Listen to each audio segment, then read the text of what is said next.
So recently I've been writing a lot more often, having to get into that sort of narrative feature realm more often than I usually do. A lot of you know that last year I did write my first feature with There Comes a Knocking, but recently I'm having to dive into that even more, sometimes even on a deadline. So that's got me thinking a lot about my process and how I get into that creative realm and what I do to keep myself there and moving forward. So I wanted to talk a bit about that today, not about the ones and zeros of what actual structure is or the different types of structure. We'll mention it, but we're not going to dive into that. So less on how to write and more on how to start writing. And to do that, I asked my friend Ricky STAUB to help me out on this episode because he has a similar sensibility to myself, and he just finished writing and directing his first feature starring Idris Elba. So he had a lot of really good ideas that I wanted to bring to you guys as well. So I'm going to let him start it out. What's up, guys? My name is Ricky STAUB from Neighborhood Film Company, and I'm going to share some tips for you on how we break story when we're starting out a script. So the first thing that is absolutely terrifying for every single writer out there is facing the blank page. So what we do is we don't make it blank. The first thing I like to do is actually build a file system. I'll open the script up, I'll put the title on, I'll put my name, I'll put the date.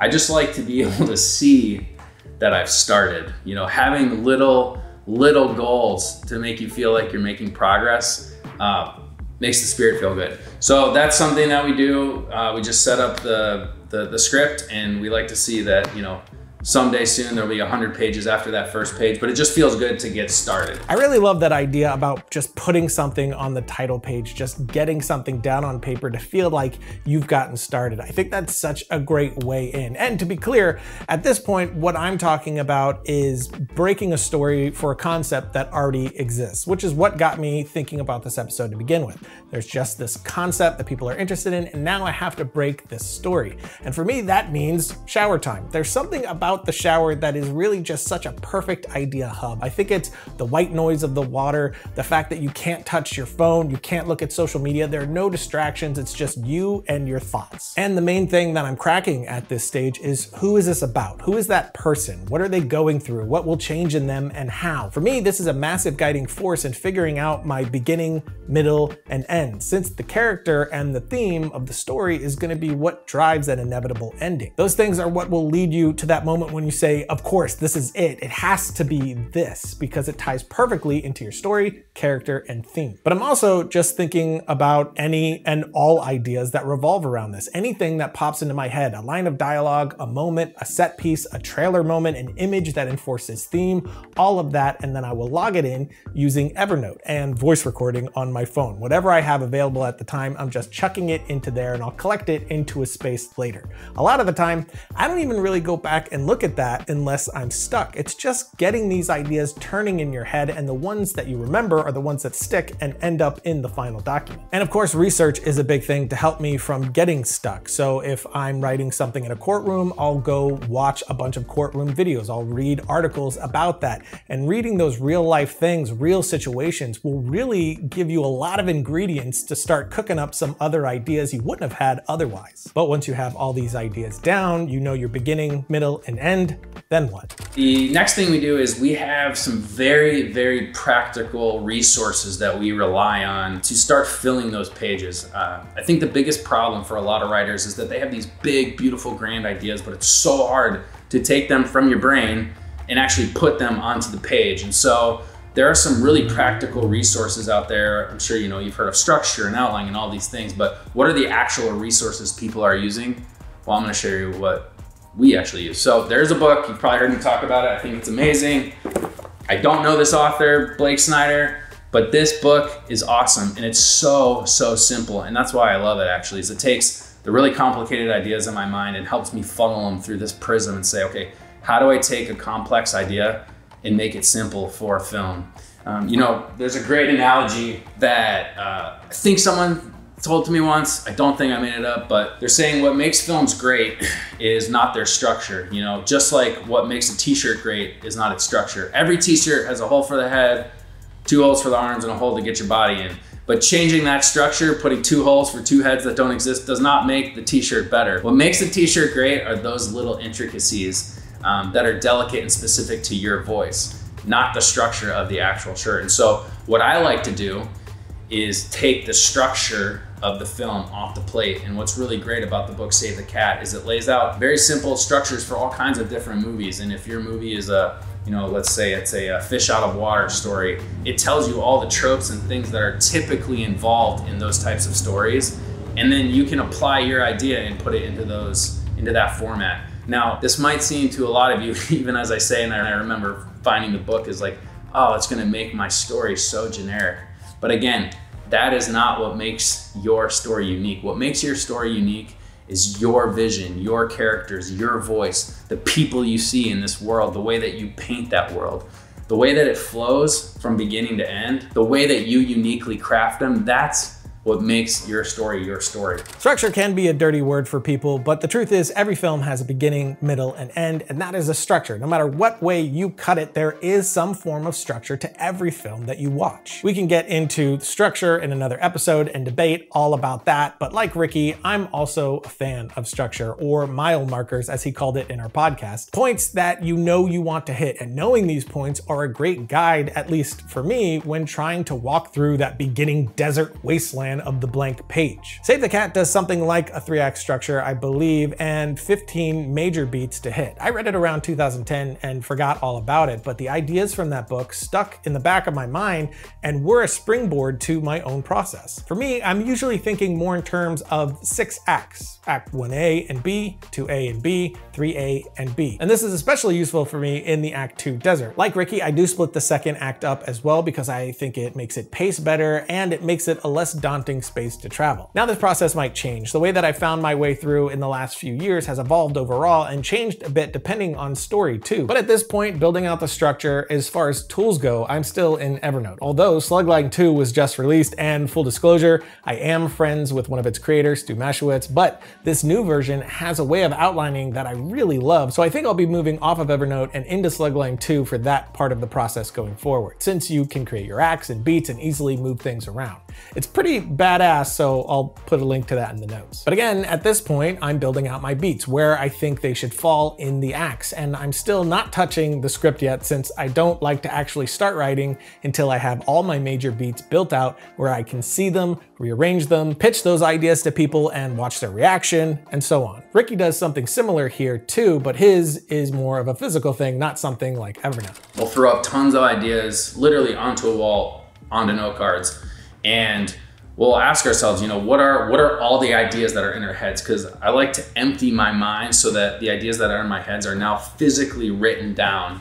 And for me, it actually creates a mental space where I can fill it with some new concepts, because I feel like I'm holding on to them if I don't actually write them down.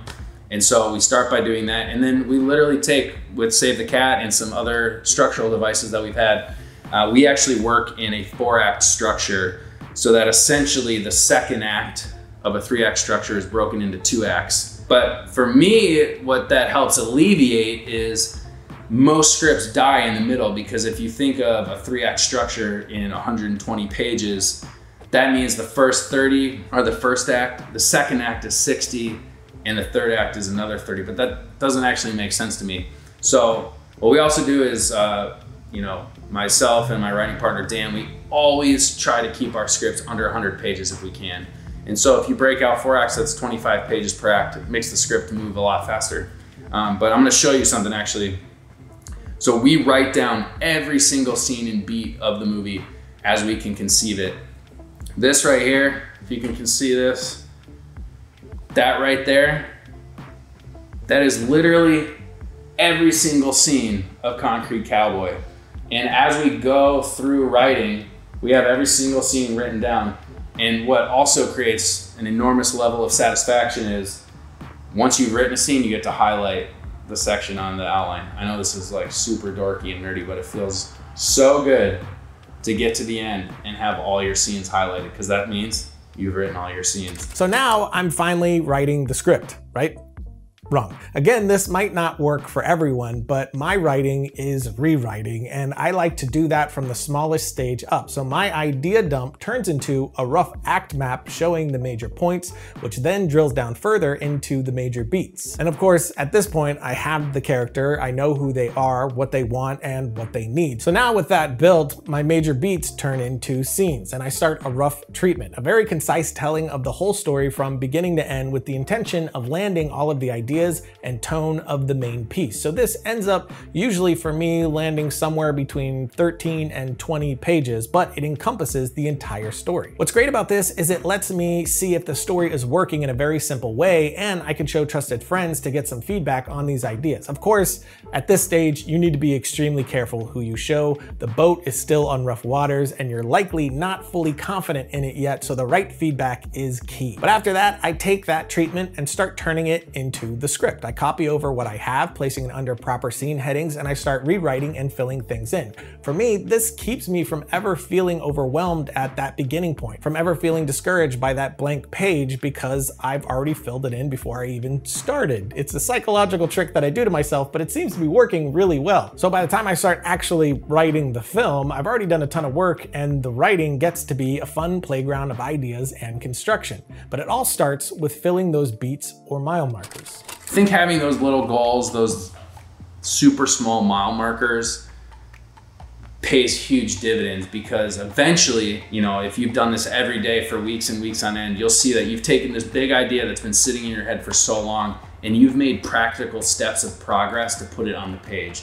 And the biggest part is you've got to get out the bad ideas for the beautiful ideas to flourish. Like, you know, writing is rewriting, everyone says that, but that part of the process you have to enjoy is just, you got to get your ideas on the page. And so really, you know, whether it's Save the Cat, whatever act structure you like, figure out the designs of structure that work for you and your spirit and your writing, and, you know, go forward and write with those. Although Ricky and I are both talking about features, this does work for short films as well, although my personal process for short films is a little bit different. There's less work in the front end involved before I start getting writing. It's not as detailed before I start into the actual script, and there's no treatment involved when I'm doing just a short film. But to also say the obvious, we're absolutely not saying this is how you should definitely do it. We're just saying that these are the methods that have been working for us. If thinking about structure doesn't help you, throw it out. If the idea of 6 acts sounds ridiculous to you, then ignore it. What I think is most valuable about getting other people's process is getting bits of ideas that might work for you and helping that to refine your own process. Or just not feeling alone because you're hearing other creators like yourself dealing with and navigating the same things you are. What matters is the destination,